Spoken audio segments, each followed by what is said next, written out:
মান্দা উপজেলা নিয়ে গঠিত নওগাঁ ৪ আসন্ন নির্বাচন নিয়ে এরই মধ্যে প্রার্থীরা বিএনপির নেতাকর্মীদের বিরুদ্ধে ভয়ভীতি ও হুমকি দেওয়ার অভিযোগ করেছেন।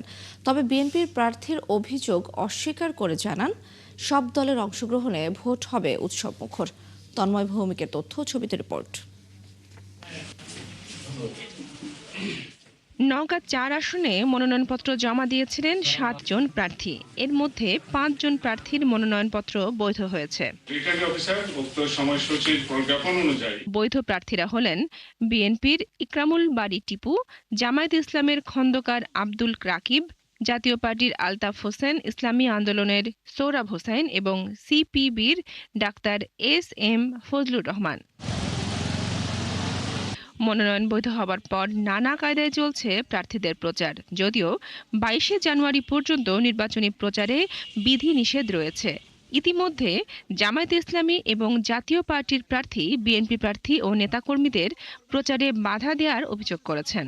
জনগণ আমাদের প্রতি আস্থা রাখে, আমরা বিশ্বাস করি ফ্রি ফেয়ার যদি লেভেল প্লেইং ফিল্ড একটা নির্বাচন হয়, আমরা শতভাগ বিজয়ী হব এবং অনেক অধিক ভোটের ব্যবধানে আমরা মান্দা আসনে বিজয় পাব।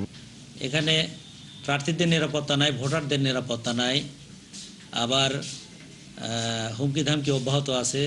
সে ব্যাপারে যে কোনো পদক্ষেপ আছে তাও নাই। আবার মনে হচ্ছে যে এটা রাজনৈতিক দল, কিছু কিছু রাজনৈতিক দল রাষ্ট্র ক্ষমতায় থেকে নির্বাচন করতেছে, এরকম মনে হচ্ছে। বিএনপির প্রার্থী অভিযোগ অস্বীকার করে জানান, সব প্রার্থীকেই প্রতিদ্বন্দ্বী হিসেবে দেখা হচ্ছে। তাদের অংশগ্রহণে ভোট হবে উৎসবমুখর। দল হিসাবে তারা যদি ভালো কাজ করতে পারে, ছোট দল হলেও তারা যদি নির্বাচনে তাদের দলীয় পারফরমেন্স ভালো দেখাতে পারে, বরং ভোটটাই উৎসবমুখর হতে পারে। ভোটাররা জানান, এলাকার শিক্ষা ব্যবস্থা, রাস্তাঘাটের উন্নয়নে যে প্রার্থী কাজ করবেন তাকেই ভোট দেওয়া হবে। যতখানি উন্নতি হওয়ার কথা সে উন্নতি নাই। আমাদের সবচেয়ে বড় প্রয়োজন হলো নদী খনন। মান্দাতে রাস্তাঘাট, ব্রিজ, স্কুল এখানে মেরামতের কাজ করতে হবে। এবার আমরা আশা করতেছি যে আমরা ভোট দিতে পারবো। এই সুন্দর একটা পরিবেশ আমরা চাই। নওগাঁর সবচেয়ে বড় উপজেলা মান্দায় মোট ভোটার ৩,33,860 জন।